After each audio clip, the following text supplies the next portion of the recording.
नमस्कार दोस्तों, स्वागत है आप सभी का बाहुबली कोचिंग सेंटर में। दोस्तों आपको मैं बता दूं, लेखपाल 25/25 इसी क्लास से गारंटी है।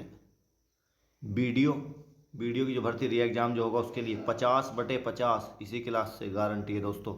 और यूपी पुलिस कांस्टेबल के लिए 37/37 की गारंटी इसी क्लास से है। और दोस्तों फॉरेस्ट गार्ड के लिए 50/50 की गारंटी यहीं से है। और भी जिस एग्ज़ाम में हिंदी आती सबके लिए उपयोगी है। तो आइए दोस्तों शुरू करते हैं अपनी सुपर 25 क्लास हिंदी की। दोस्तों कल ये क्लास नहीं हो पाई थी, मुझे ज़रूरी काम था, ऑफलाइन कोचिंग में बिजी था, इस वजह से कल मैं क्लास नहीं ले पाया था। अब आपको डेली एक वीडियो आपको हिंदी की मिला करेगी और एक वीडियो आपको दोस्तों जीके की मिला करेगी। जीके में आप फिर जो मैं जीके की सेट आपको करवाऊंगा वो लगभग 50-55 सेट हैं और सभी सेटों में 25 से 30% होंगे। उन्हें करने के बाद आप किसी भी एग्ज़ाम में बैठ जाना। अगर किसी एग्ज़ाम में 50% जीके के आते हैं तो दोस्तों 35% उसमें से फंसेंगे, ये मेरा दावा है। अगर किसी एग्ज़ाम में 25% जीके के आते हैं तो दोस्तों 15 से 18% वहाँ से फंसेंगे, मेरा दावा है। तो और दोस्तों मैं अपने इस चैनल पर भूगोल का क्रैश कोर्स शुरू करने जा रहा हूँ। भूगोल का क्रैश कोर्स, फुल कोर्स भूगोल का, भारत का भूगोल, विश्व का भूगोल, सबका फुल कोर्स शुरू करने जा रहा हूँ। और ये कोर्स आपको बिल्कुल फ्री में मिलेगा। ये कोर्स आपको बिल्कुल फ्री में मिलेगा। जो कोर्स आप 500-500 रुपये में ख़रीदते हैं, ये वो कोर्स मैं आपको बिल्कुल फ्री में दूंगा और 3-4 दिन में लगभग ये चालू हो जाएगा। हैंड राइटिंग नोट्स के अनुसार बिल्कुल आप भूगोल पढ़कर पीसीएस में बैठ जाना, पीसीएस तक का क्वेश्चन कवर होगा वहाँ से। तो आइए शुरू करते हैं दोस्तों। निम्नलिखित में से वाक्यांशों के लिए एक शब्द में कौन सा सम्मिलित नहीं है? जो गलत है आपको वो बताना है। तो बताइए दोस्तों कौन सा? जो वर्णन के बाहर हो, वर्णातीत। जो देखा ना जा सके, अदृश्य। जो आमिष नहीं खाता, सामिष। जो पहरा देता है, प्रहरी। तो बताइए दोस्तों इनमें से कौन सा गलत है? इन चारों में से कौन सा गलत है? तो दोस्तों इसमें गलत ये सी वाला है, जो आमिष नहीं खाता, सामिष। ये गलत है। जो आमिष यानी मांस नहीं खाता, वाक्यांश के लिए निरामिष शब्द होना चाहिए था, सामिष की जगह निरामिष होना चाहिए था। तो आइए दूसरा क्वेश्चन देखते हैं। निम्नलिखित शब्दों में स्त्रीलिंग शब्द छाटिए। तो गणेश पुरुषलिंग है, गण पुरुषलिंग है, गणपति पुरुषलिंग है, गणना करी। अब सी ऑप्शन देखिए, गणना की जाती है तो इसका मतलब स्त्रीलिंग है। नेक्स्ट, निम्नलिखित वाक्यों में से संयुक्त वाक्य की पहचान कीजिए। संयुक्त वाक्य कब होते हैं? जब दो वाक्य आपस में मिल जुड़ जाते हैं, उन्हें संयुक्त वाक्य कहते हैं। न तुम पढ़ाओ, न पढ़ेगा, तो ये तो मिश्र वाक्य हो गया, एक दूसरे पास लेते हैं। अगला पढ़ो। सौरभ दीनों को पत्र लिखता है। तो दोस्तों ये तो सरल है, इसमें कुछ नहीं है। अगला देखो, मेरे इस परिश्रम का उद्देश्य है कि परीक्षा में अच्छे अंक प्राप्त करूं। अगला वाला और पढ़ो एक बार। जब भी उस भिखारी को देखता हूं मेरा मन करुणा से भर आता है। अब सी डी में से छांट कर बताइए, एयर भी तो हो नहीं सकते, सी डी में से छांट कर बताइए संयुक्त वाक्य कौन है? कौन सा संयुक्त वाक्य? मेरे इस परिश्रम का उद्देश्य है कि परीक्षा में अच्छे अंक प्राप्त करूं, ये या डी वाला? जल्दी बताइए दोस्तों कौन सा होना चाहिए? जल्दी बताइए दोस्तों कौन सा होना चाहिए? तो इनमें जो है संयुक्त वाक्य ये सी है, क्योंकि की के अनुसार ये जुड़ रहा है, दो वाक्य आपस में जुड़ रहे हैं। तो ऑप्शन नंबर सी होगा, 3 का सी।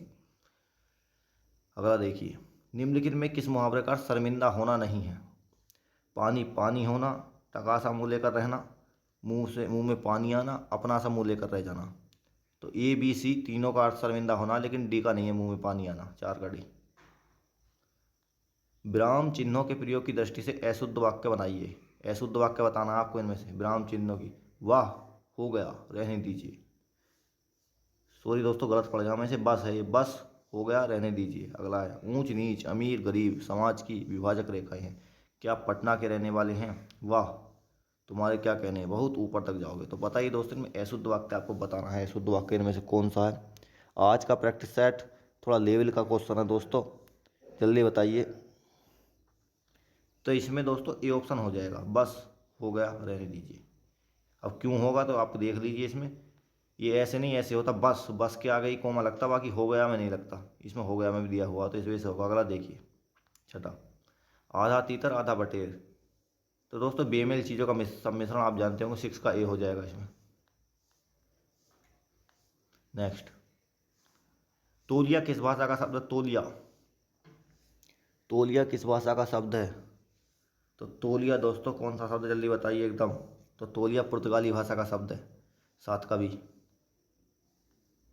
निम्नलिखित में से कौन सा वर्तमान काल का भेद नहीं है? वर्तमान काल का तात्कालिक वर्तमान, संदिग्ध वर्तमान, हेतु हेतु मध्य वर्तमान या पूर्ण वर्तमान। तो आपने सुना होगा हेतु हेतु मध्य वर्तमान कोई नहीं होता, 8 का डी। नेक्स्ट,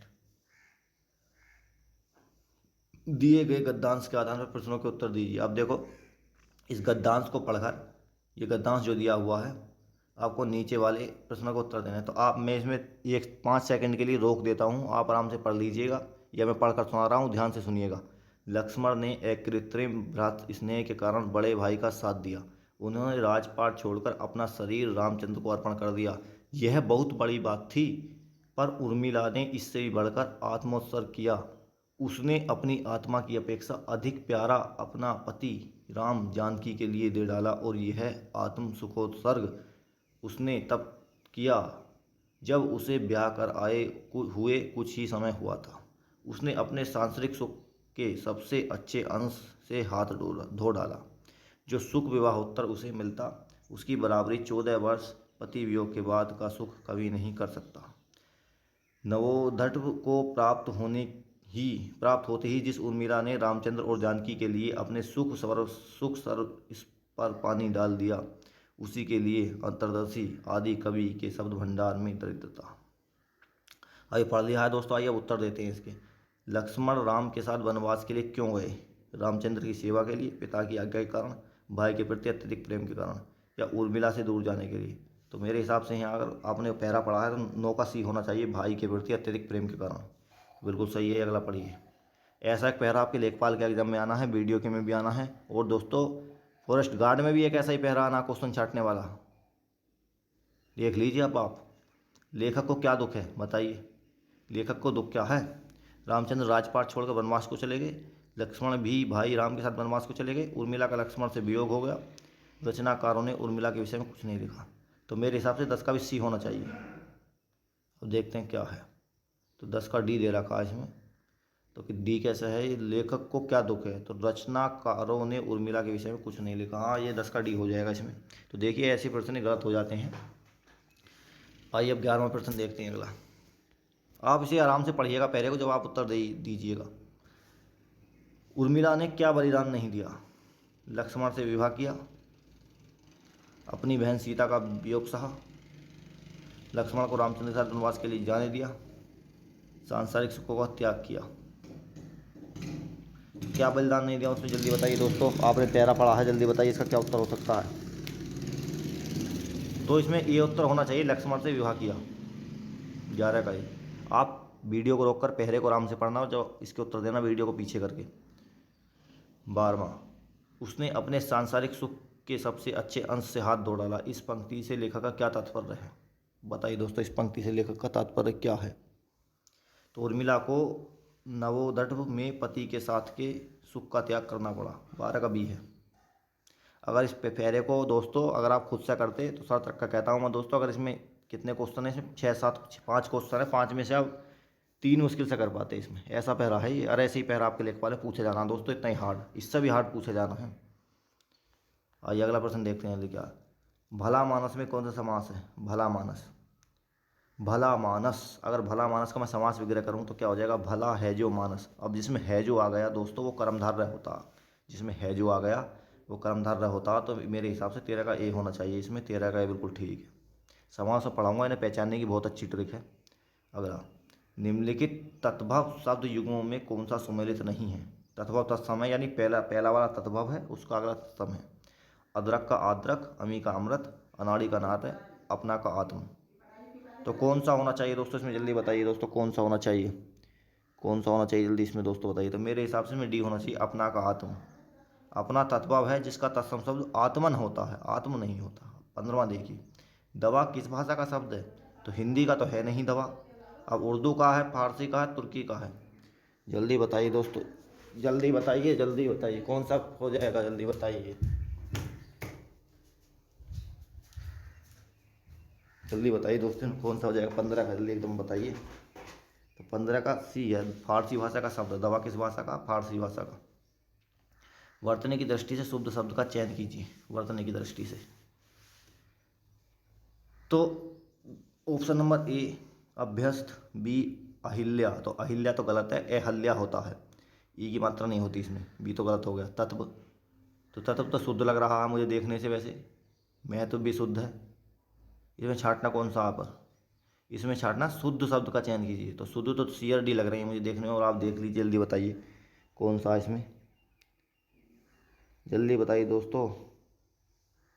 तो तत्व में गलत है दोस्तों, तत्व में 2 तय होते हैं बीच में, तो महत्व शुद्ध हो जाएगा 16 का डी। अगला, रिक्त स्थानों के लिए उचित पर्याय का चयन कीजिए। हमें ऋषि मुनियों की संतान होने का क्या है? घमंड है, घमंड तो नहीं होता, डी ऑप्शन खत्म। दर्प है, नहीं है।